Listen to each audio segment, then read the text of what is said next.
Hey, welcome. My name is Samson Williams. This is Maureen Murat, and this is Crowdie Advisors.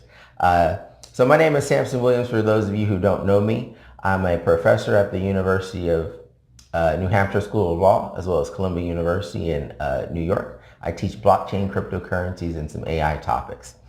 Here today, we're here with Maureen Murat, who's the principal consultant for Crowdie Advisors, to talk to you about crowdfunding. Hi everyone, Maureen Murat here. I am, as Samson mentioned, principal at Crowdie Advisors, which is a small business consulting firm where our motto is small business demystified, crowdfunding simplified. So my goal is to help folks who are interested in raising funds for their business via equity crowdfunding to have the tools and resources to be able to do that. When I am not consulting, I am also practicing law. I'm an attorney licensed to practice in New York and Florida, and I am also an adjunct professor at the University of New Hampshire School of Law, where I teach in the blockchain, cryptocurrency, and the law program. But as Samson mentioned, today we'll be talking about what is crowdfunding. So just to give a quick definition, crowdfunding is the raising of small amounts from a large group of people to either fund a project, a cause, or a venture. Mm-hmm. So why are people interested in crowdfunding? Why might they find that of interest? Why did they tune in today?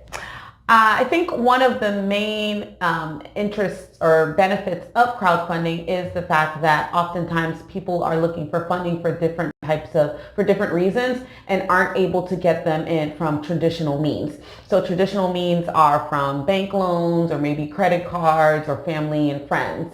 So crowdfunding is a way to raise the funds that you require from a larger group of people, and because those small amounts add up. Mm-hmm. So when you talk about small amounts adding up, I want to give them a little bit of context around, is just everything crowdfunding? Are there different types of crowdfunding?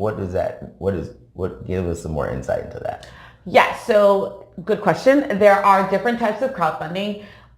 Generally, when we think of crowdfunding, we think of GoFundMe, where people are seeking donations, but there are four main types of crowdfunding. So the first one is donation-based, which is when people raise money on GoFundMe for different causes.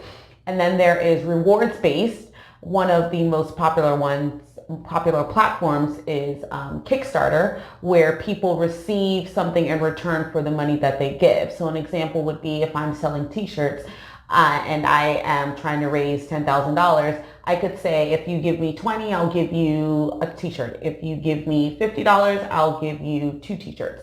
Or the other option is to be one of the first people to receive a product that is in production based on how much you give. And then there is equity crowdfunding, which is where folks who are small businesses or startups trying to raise money for their businesses, and in exchange for the investments, they are giving up a little bit of equity. And then there's debt crowdfunding, which allows you to do something somewhat similar to equity in the sense that you're taking in money from investors, but instead of in exchange for equity, it's in exchange for debt. So you'll have to make payments so that you can satisfy the debt at the point. Okay. Let me just capture that up in like a quick soundbite. 4 types of crowdfunding. Yes.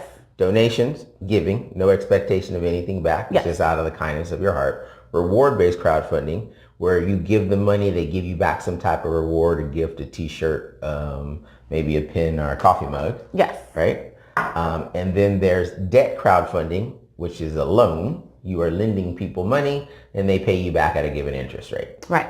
And then there's equity crowdfunding, which works sort of like Shark Tank, where instead of having 5 sharks, you have a bunch of sharks.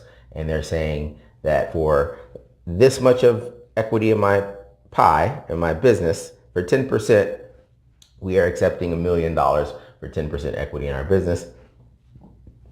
And those $1 million might come in very small increments. Right. Very small investments. Is that correct? Yes. Excellent. So now we have what crowdfunding is sort of wrapped up in that nice little nest egg. We do want to talk a little bit more in depth in our next video specifically about equity crowdfunding and debt crowdfunding and some of the rules and regulations. So stay tuned for one moment. We're going to pop on over and start in our next segment about debt and equity crowdfunding.